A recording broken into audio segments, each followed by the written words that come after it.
नमस्कार, तो मैं हूं वंशिका और आप इस समय देख रहे हैं न्यूज़ फॉर नेशन।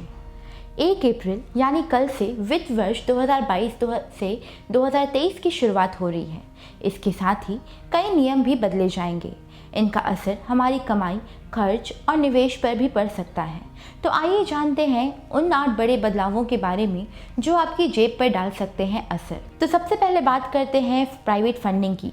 तो जिन कर्मचारियों ने प्राइवेट फंडिंग अकाउंट में 2.5 लाख रुपए से ज़्यादा जमा किया है, उन्हें ब्याज पर इनकम टैक्स देना पड़ सकता है।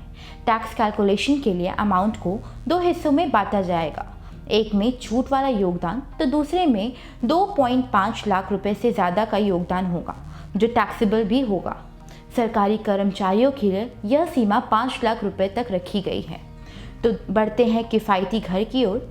तो अगर आपने पहली बार किफ़ायती घर खरीदा है तो चुकाए गए ब्याज पर धारा 80 EEA के तहत 1.5 लाख की अतिरिक्त कटौती का लाभ नहीं मिलेगा। घर की कीमत 45 लाख से कम है तो अब तक ब्याज भुगतान में 1.5 लाख तक की कटौती का दावा कर सकते थे। यह कटौती या छूट धारा 24B के तहत मिल रही 2 लाख रुपए की छूट के अलावा थी।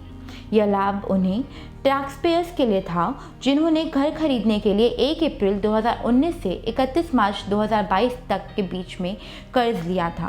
बात करें अगर क्रिप्टो करेंसी की, तो वर्चुअल करेंसी पर भी 1 अप्रैल से कर संबंधी स्पष्ट नियम लागू होंगे। वर्चुअल डिजिटल एसेट या क्रिप्टो पर 30% टैक्स लगेगा। किसी व्यक्ति को क्रिप्टो करेंसी बेचने पर फ़ायदा होता है तो उसे टैक्स देना होगा। बिक्री पर 1 जुलाई से 1% TDS भी काटे जाएंगे। बात करें अगर दवाओं की, तो नए फाइनेंशियल ईयर में हेल्थ केयर भी महंगा हो जाएगा। करीब 800 लाइफ सेविंग ड्रग्स के दाम 10% तक बढ़ा दिए जाएंगे, जिससे इलाज के खर्च में भी बढ़ोतरी होगी। बढ़ते हैं पैन की तरफ। तो पैन को आधार से लिंक करने पर अब पेनाल्टी लगेगी। यह 30 जून 2022 तक 500 रुपये रहेगी। इसके बाद 1000 रुपये पेनाल्टी देनी पड़ सकती है। 31 मार्च 2023 के बाद भी लिंक ना करवाने पर पैन निष्क्रिय हो जाएगा। बढ़ते हैं GST की ओर। तो 20 करोड़ से ज़्यादा टर्नओवर वाले कारोबारी अनिवार्य ई-इनवॉइसिंग के दायरे में आएंगे। हर बिजनेस टू बिजनेस ट्रांजैक्शन के लिए ई-इनवॉइस जारी होगी।